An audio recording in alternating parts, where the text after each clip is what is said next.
and you receive divination from these angels. So that's what John Dee was doing. He was divining these angels by way of the process of scrying.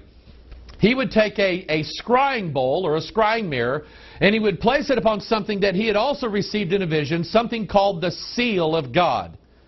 It was sort of this wax seal that had like a 7-pointed figure on it. That number 7 is also sacred in the mystery religions because it points to the number of heads that's on the beast. It represents the 7 spirits of the Antichrist, which is the opposite of Jesus Christ. So he put this scrying bowl on top of this picture of the Antichrist, and he received divination from these angels.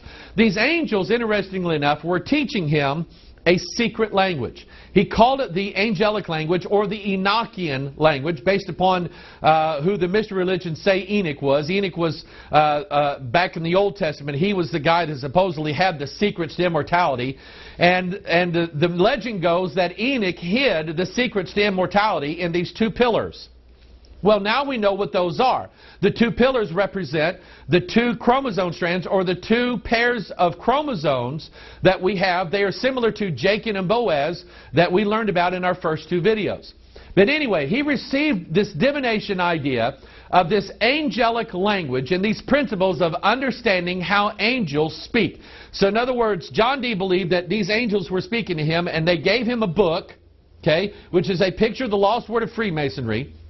They gave him this book, written in this angelic language, and John Dee was able to understand what this book was, and it was about the mysteries of life, or the secret of life, or the Philosopher's Stone that's going to bring mankind into godhood. Now here's the interesting thing about all this, is that the principles that John Dee wrote about of this Enochian language and this angelic nonsense that he was getting shows up in a book called the Satanic Bible, written by Anton Szandor LaVey. Anton LaVey was the first high priestess, and he started the first Church of Satan in San Francisco, California. So here we have Anton LaVey. He then inspires a whole new generation of people into this mystery idea, including Marilyn Manson. Now Marilyn Manson is going out spreading the gospel of Satanism, the gospel of familiar spirits that was delivered to John Dee way back then, to all the headbangers of the world. They're following everything that this guy says. The Church of Satan and the Satanic Bible was also the inspiration for a group called the Eagles. They produced an album called Hotel California. Hotel California was a reference to the first Church of Satan, which was located on California Street in San Francisco, California. Even in the jacket cover of the album Hotel California, you can look in the background and see an image standing there on the balcony. That image is Anton Szandor LaVey. The lyrics of Hotel California talk about the beast, and they talk about being trapped in this prison called Hotel California. And it talks about we haven't had that spirit here since 1969. That was the year that LaVey came out with his Satanic Bible. And that inspiration has been moving out throughout the entire world, bringing mankind into a new world order.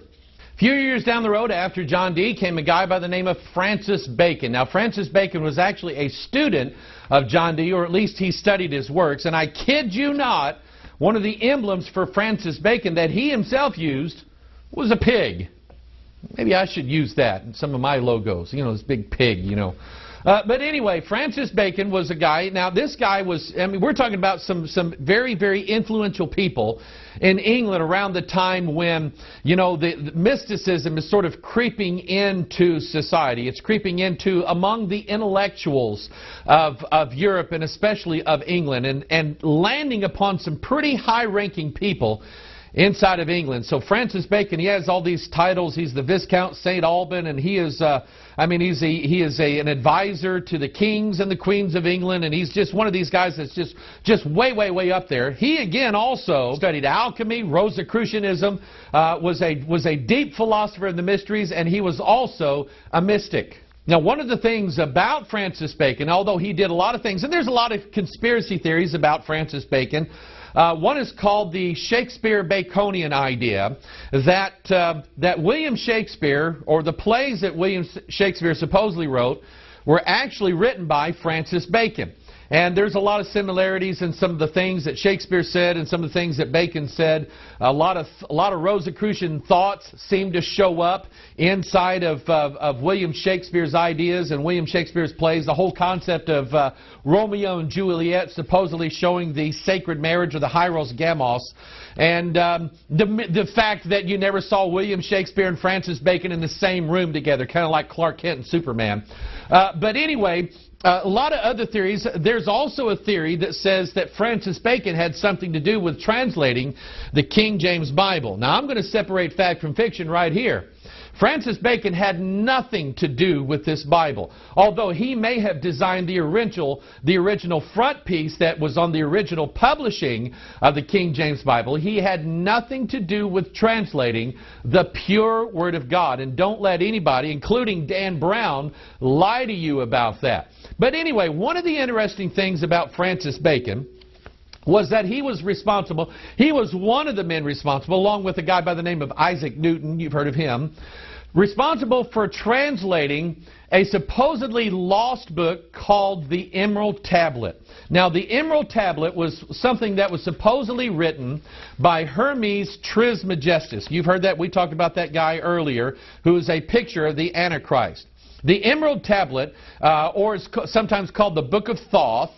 Thoth is the Egyptian god who supposedly invented writing.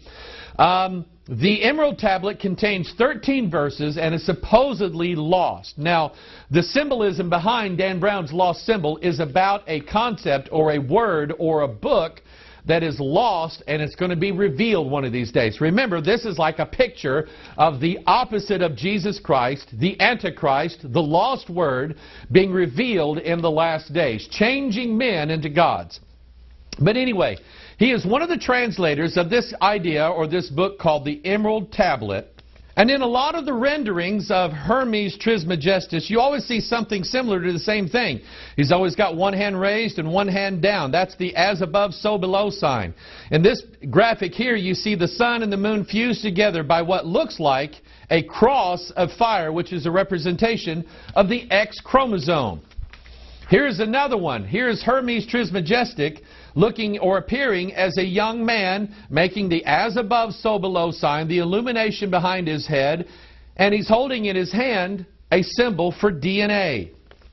Francis Bacon also wrote a book that has had a lot of prominence and figures heavily into the things that we saw in the last video, Capital Secrets. It's called The New Atlantis. In fact, my friends at Cutting Edge, they actually put out a set of 3 DVDs dealing with the secret of America's beginnings, and one of them was called The New Atlantis. If you want more information about that, then consult that video called The New Atlantis.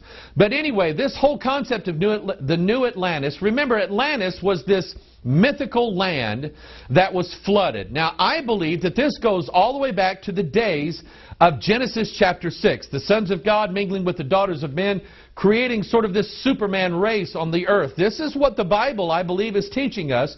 The Bible says they were men of old, men of renown. Everybody knew about them, and every civilization on the earth has this concept that the gods mated with women and they produced the heroes, the titans, the semi-gods, you name it, the giants they're referred to in the Bible. But anyway, I believe that Atlantis, you know, this kingdom that was destroyed in a flood, represents the pre-flood era where the sons of God mated with the daughters of men. Remember what Jesus said. As it was in the days of Noah, so shall it be at the coming of the Son of Man. And so I believe that this concept of a new Atlantis that Bacon wrote about by inspiration, this concept of a new Atlantis that Bacon wrote about is basically the emerging or the re-emerging of what took place before the flood, the days of Noah, a new kingdom upon the earth ruled by the divine God men. The myth of Atlantis says that Atlantis could be found, and I think it was Plato that wrote this, that Atlantis could be found by going between the 2 pillars of Hercules. Now, we saw in our previous videos, and we see it in this one, that the 2 pillars of Hercules are actually the pillars, Jachin and Boaz, which we now know, according to the Scriptures, represent the chromosomes where our DNA is stored.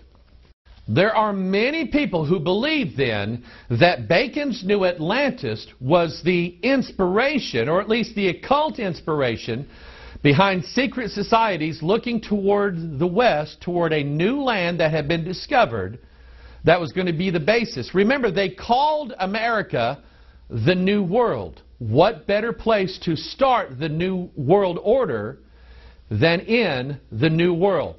So here we have John Dee, we have Francis Bacon, and their sort of inspiration, the things that they received from familiar spirits, now sort of floating out into all the world, and people are starting to understand things they've never seen before. Dan Brown's going to make sure of that in his book. And then along about the same time of the formation or the foundation of our country, we have an ex-Jesuit priest by the name of Adam Weishaupt. Now, Adam Weishaupt was one of these guys. Now, some say that he was still a Jesuit. Some say that he was kicked out. We don't really know, so we're going to deal with what we do know. Adam Weishaupt had an idea. He was inspired. He was given this idea or this vision of forming a secret society that some say he called the Illuminati, which he did. But there was another name for this group. Now, he started this group May 1st, 1776. May 1st. Where have I heard that before? May 1st, there is a celebration that takes place. It's called May Day. And on this, or actually it's called Beltane. On this celebration, you have young ladies, symbols of the female, wrapping these DNA little strands around this, what they call a maypole. That's a phallus. That is a picture of the Antichrist or Lucifer himself. So here you have on May 1st, you have this celebration of the male and the female coming together in this Hieros Gamos, a fertility ritual that's going to produce the Antichrist in the last days. Think about it. I believe in a conspiracy. But anyway, Adam Weishaupt formed a group called the Illuminati. Now, everybody calls them the Illuminati, and everybody says, oh, he's in the Illuminati, oh, he's in the Illuminati. Here's the actual name that Adam Weishaupt called his group. He called it the Order of Perfectibilists. The Order of Perfectibilists. In other words, he believed in a concept that man was going to bring about his own perfection. That's at the core of humanism. That is at the core of a concept now called transhumanism. That mankind now has the capability and the knowledge and the technology given by inspiration by the gods to bring about his own evolution, for man to change form once again from a lower state to a god. That's what the Order of Perfectibilists was all about. It believed in the perfectibility of the kingdoms of the earth and mankind. Now, some say that Weishaupt's organization infiltrated the French and started the French Revolution. We don't know that for sure.